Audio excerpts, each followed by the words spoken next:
kay kini pagpakita man sa atong panaghiusa. Nalipay ako tungod kay assured yun kayo na ayo'y paglaom ang simbahan nga madala si Jesus dito sa nagkalain-lain nga mga lugar. Sanglit kamo man gayud ang extension sa mga kaparian aron muadto sa mga nagkalain-lain nga kapilya.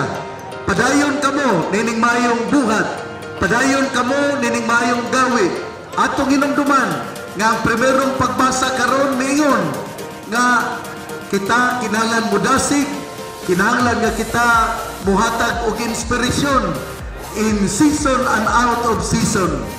Gani ningon man si San Pablo, I have run the race, I have fought the good fight. Ug unsay napilin na rin ako, maura gayud ang pagtuo.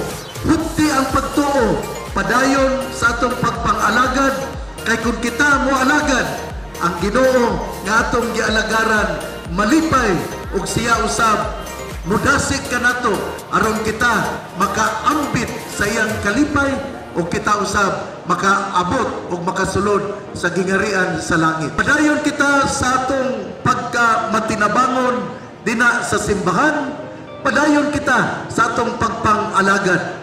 Bisan kung lisod, pero ang Ginoo nga nakakita sa atong mga maayong buhat, magapanalangin kanatong tanan. Viva Archdiocese sa Osamis! Viva sa Archdiocese sa Osamis!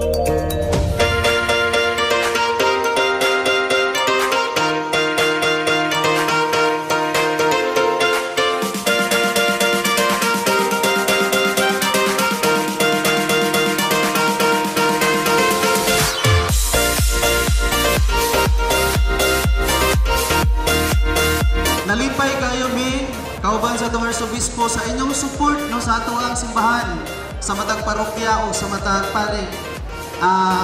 Sa gingon ni Archbishop ganiha, sure na kaayo nga madala ang Ebanghelyo, madala ang lawas ni Kristo sa kasukan sa mga kapilya tungod kay naa ang inyong presensya. Diligyod na madala na mo perminti, pero kamo perminti nga naa sa inyong kauban diha sa katilingban nga naa mo kauban mo nila. Mao na nga ang inyong suporta, atong suportaan o niya diha pod sa atong mga pag-ampo, panabang usab sa atong mahal nga Inahan Santa Maria. Ato kining lauman nga kining atong paningkamot bisan niining pagpaugnat sa puso. Himuon nato kini nga usa ka pagpadayag sa pagsuportaan ay sa matag usa ug paghinumdom nga ang matag usa sa ato ang simbahan, lokal nga simbahan sa Osamis, importante kayo.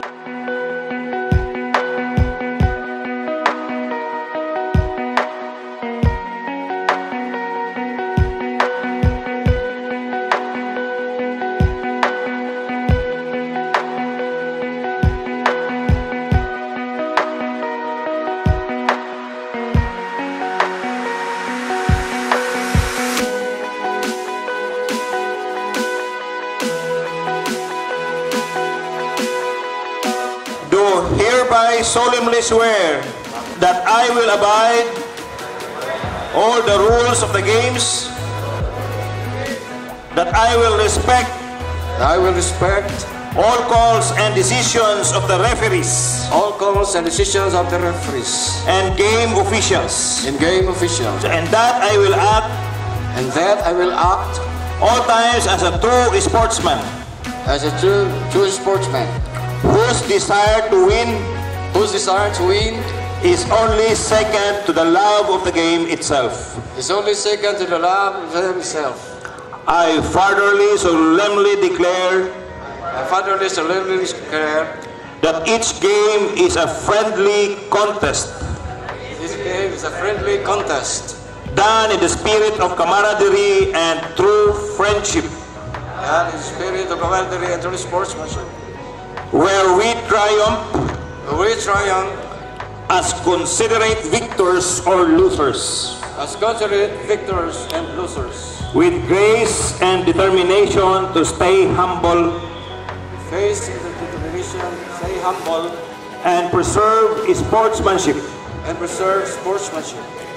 For all these ideals,